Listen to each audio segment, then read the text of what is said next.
Alors, quelles sont les réactions à ma dernière vidéo? Super Frédéric, j'adore tes vidéos, du coup j'ai acheté tous tes albums en 4 exemplaires, plus 8 ventes. Ça, je voudrais voir tes culottes. Grâce à toi j'ai tout appris. Oh. Encore.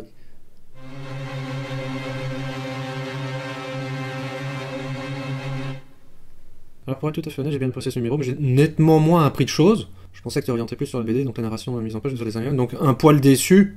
Bref, visionnez, suivante. Mais j'ai déjà tout expliqué dans la première vidéo, je vais pas m'amuser à en refaire une autre. Ah non. J'ai quand même pas à refaire une autre, quoi. Non, hors de question que je travaille à... Non, je laisse tomber.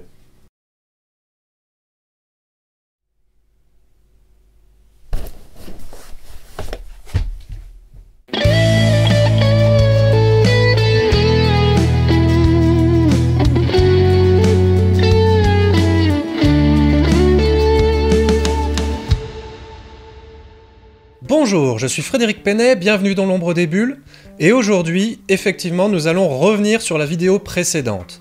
Franck a raison, j'avais abordé la gestion des émotions des personnages par le dessin, et j'avais omis de parler de la mise en scène, du cadrage. Franck, c'était fait exprès, c'était voulu, non pas du tout. Si vous n'avez pas regardé la vidéo précédente, je vous encourage à aller la visionner tout de suite. Le lien sera à la fin de la vidéo, donc vous allez maintenant à la fin de la vidéo pour regarder la vidéo précédente et ensuite vous reviendrez pour voir la vidéo actuelle. Donc je vous encourage vivement à aller la regarder. Car, allez la voir. Allez la voir. Car, allez la voir. C'est bientôt fini, oui? Bon, d'accord. Donc le cadrage. Voyons différentes façons de renforcer une émotion, d'accentuer une émotion par le cadrage. Par exemple, dans un premier temps, la plongée ou la contre-plongée. La plongée, la caméra est placée en haut et regarde vers le bas. La contre-plongée, la caméra est placée en bas et regarde vers le haut. Ces deux cas ont été vus dans une vidéo précédente qui concernait la scène d'action. Le personnage de gauche est plutôt vu en plongée, c'est-à-dire qu'on est un peu au-dessus de lui. Lui, il est écrasé vers le bas, ce qui renforce sa peur-panique. Et à l'inverse, on découvre l'autre personnage qui, lui, est placé vers le haut, et on est plutôt en contre-plongée, c'est-à-dire que la caméra est sous lui et se lève vers lui. Ça permet d'évoquer une certaine puissance. Les deux sentiments sont ainsi bien mis en valeur. Une autre plongée qui évoque cette fois-ci la détresse, la solitude d'un personnage. Le personnage est cadré tout petit dans une case assez vide, enfin vide de vie, vide de personne. Il y a juste lui et le décor. Cela renforce bien le texte des bulles. De la même façon, on est cadré plus proche, mais toujours en plongée sur un personnage qui se tient la tête. On peut sentir une certaine forme de solitude. Dans la vidéo précédente, vous êtes allé la voir? Non mais ça va pas recommencer! Dans la vidéo précédente, j'avais parlé de jouer sur les visages neutres d'un personnage, pour que ce soit le lecteur qui projette ses propres émotions. Il y a une autre façon de renforcer ça par le cadrage, c'est tourner autour du personnage et le montrer de dos. La vue de dos, mais également, ici, la contre-plongée. Ces deux éléments permettent de donner une impression de puissance. C'est également renforcé par le très léger effet de perspective. J'articule car c'est la 12e prise. Une autre vue de dos, 3/4 dos cette fois-ci, le visage de Jérémy. Je vous ai laissé la case de gauche qui vous remet un petit peu dans le contexte avec ce que lui dit le personnage de Jackie. On peut nous-mêmes deviner l'émotion qui traverse Jérémy lorsqu'il tourne la tête vers l'écran situé devant lui. Isoler le personnage. Enlever tout élément de décor, cela permet également de renforcer, d'accentuer le sentiment de ce personnage-là. Voilà, isoler le personnage, retirer tout élément de décor et jouer avec le contraste du strip précédent qui, lui, est chargé, incroyablement chargé en décor, pour simplifier au maximum une fois qu'on zoome sur lui pour comprendre, pour ressentir ce qui le traverse comme émotion. Là, c'est l'incrédulité, la surprise. Et il n'y a plus rien autour de lui. Ça renforce son sentiment. Un autre sentiment, celui de Werner, qui arrive dans une pièce pleine de personnes, et au milieu de cette pièce, il voit Elisabeth, et il tombe immédiatement sous son charme. Case suivante, plus rien n'existe autour de Werner, il n'y a plus que lui et son verre à la main, et il est sous le charme d'Elisabeth. Est-ce que ça aurait marché en ne mettant que Elisabeth toute seule sur fond blanc ? Peut-être, à condition, au préalable, de montrer Werner dans l'environnement avec tout le monde, mais ça aurait peut-être été un petit peu plus compliqué, je sais pas. Comme au cinéma, même si nous n'avons pas le mouvement de la caméra, nous pouvons créer des zooms d'une case à l'autre. Cela permet d'aller tout de suite au plus près de l'émotion du personnage. Et ben, un zoom, c'est un zoom, et tout simplement, entre deux cases, nous avons zoomé sur le visage d'Ethan, de façon à ne plus montrer que lui, et montrer une certaine colère, une certaine haine qui commence doucement à surgir de lui. Maintenant, on va se livrer un petit exercice. J'ai réalisé 2 dessins, et puis on va essayer de les placer dans un cadre. Évidemment, dans une bande dessinée, c'est pas comme ça que j'agirais, mais là, c'est pour vous montrer les différents cadrages qu'on peut adopter entre un cadre et un dessin. Ah putain, il pleut. On va regarder un petit peu comment on peut placer ce personnage dans une case. J'ai pris une case rectangulaire au hasard, comme ça. Je l'ai placé en pied, à gauche de la case. Pourquoi pas, ça peut fonctionner. Plaçons-le à droite de la case, à la même échelle. Là, comme il tourne la tête vers nous, on peut avoir cette impression qu'il se retourne. Donc laisser du vide derrière lui, ça peut être pas mal. À choisir, je préférerais éventuellement plutôt ce plan-là. Voilà, on zoome, on replace le personnage à gauche. Pourquoi pas? Cadré comme ça, moi je préfère déjà un peu plus. Placé à droite, je trouve que ça fonctionne mieux ainsi. Effectivement, le personnage se retourne vers nous, il y a du vide derrière lui. Pour moi, ça fonctionne mieux.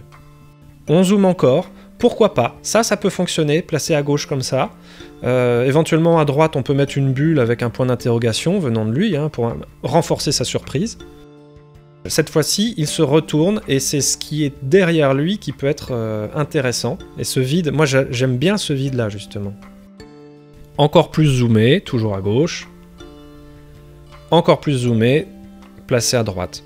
Ce cadrage-là, moi je l'aime bien. Comme ça, pour moi ça fonctionne.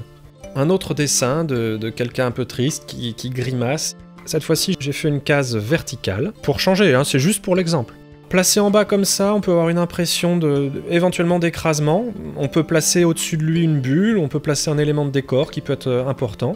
Cette fois-ci, si on le remonte, je ne sais pas si ça fonctionne comme ça, il faudrait voir dans un contexte, mais à ce moment-là, au niveau de son ventre, on pourrait placer une bulle, par exemple, parce que là, sinon, ça fait vraiment... ça fait assez vide. On zoome, pour moi ça fonctionne mieux comme ça. Je l'ai placé plutôt à gauche, je préfère. On pourrait le placer éventuellement à droite, comme ceci. Ça me paraît plus intéressant à gauche. C'est un jugement purement personnel, ça n'est pas une vérité absolue, j'ai plutôt une préférence pour sa version à gauche. Maintenant on va le remonter. Là, cadré comme ça fonctionne mieux, c'est-à-dire placé en haut, mais plutôt zoomé, ça fonctionne mieux. Il peut toujours y avoir une bulle en dessous un dialogue qui indique un petit peu quelque chose, ce qu'il ressent, mais je trouve que ça fonctionne mieux zoomé comme ça. On le zoome encore plus, alors placé en bas, ça fonctionne. Placé en haut, ça fonctionne même peut-être mieux comme ça d'ailleurs pour moi.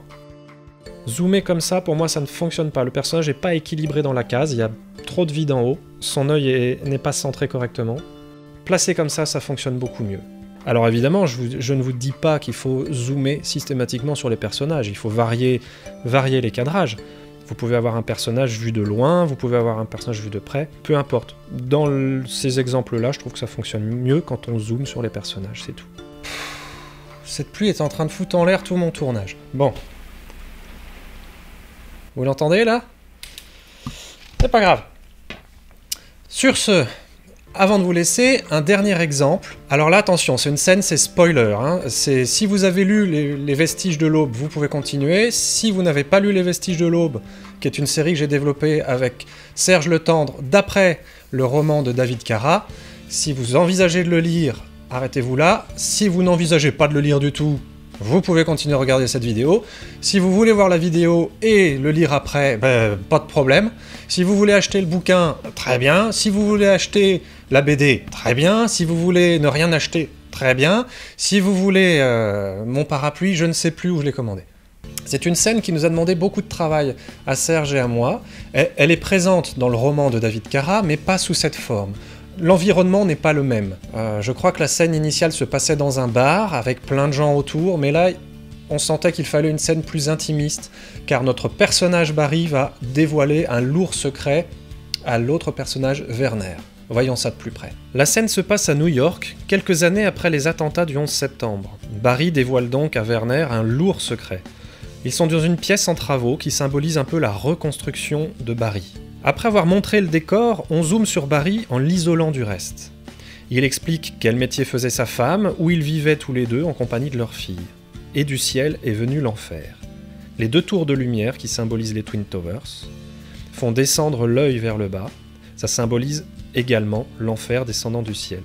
La bulle est placée volontairement en bas de la case pour accentuer cet effet de descente. Page suivante, nous revivons les attentats par l'intermédiaire de Barry. La mise en scène est éclatée pour mieux annoncer le chaos. Barry, en tant que lieutenant de police, se précipite pour aider à évacuer les occupants des 2 tours jumelles. 3e planche, Barry parvient à extraire une dizaine de personnes de cet enfer. D'autres auront eu moins de chance. Une fois éloigné des tours, Barry réalise que sa femme, médecin dans un hôpital, arrive sur les lieux avec des secours. Elle entre, et tout s'écroule.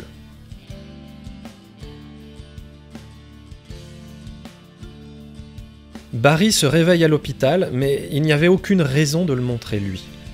Pour contraster avec les pages éclatées précédentes, Serge et moi avons opté pour une mise en scène plus simple. Ainsi, comme vous le voyez, nous avons juste placé les 2 tours en silhouette dans lesquelles figurent les paroles de Barry. Puis, gros plan sur celui-ci, le pire restait à venir.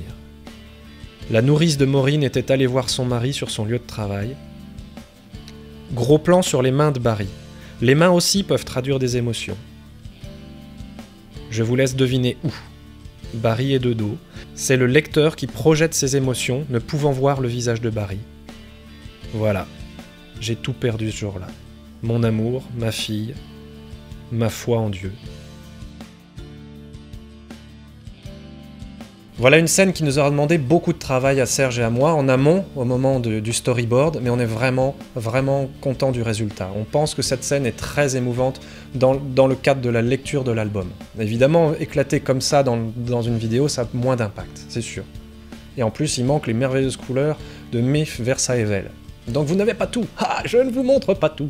N'hésitez pas à me suivre sur Facebook, sur Twitter, n'hésitez pas à vous abonner à ces vidéos si ça n'est pas déjà fait. Mais qu'est-ce que vous attendez? Et je vous dis à bientôt pour d'autres vidéos, prochainement quand j'aurai des idées, quand elles me viendront ou quand Franck me les soufflera. Allez, salut!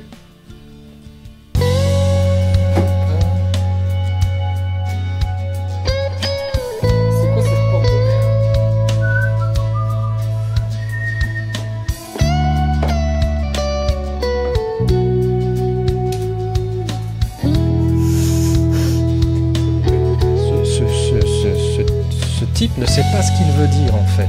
Je crois que c'est ça. Il ne sait pas ce qu'il veut dire. Il jette ses phrases comme ça. Il espère que les gens à l'autre bout vont arriver... Attends, il a essayé de dire ça et il a reconstitué les mots. Mais en fait, ce type ne sait pas ce qu'il veut dire. Ah, puis il pleut maintenant, là autre chose.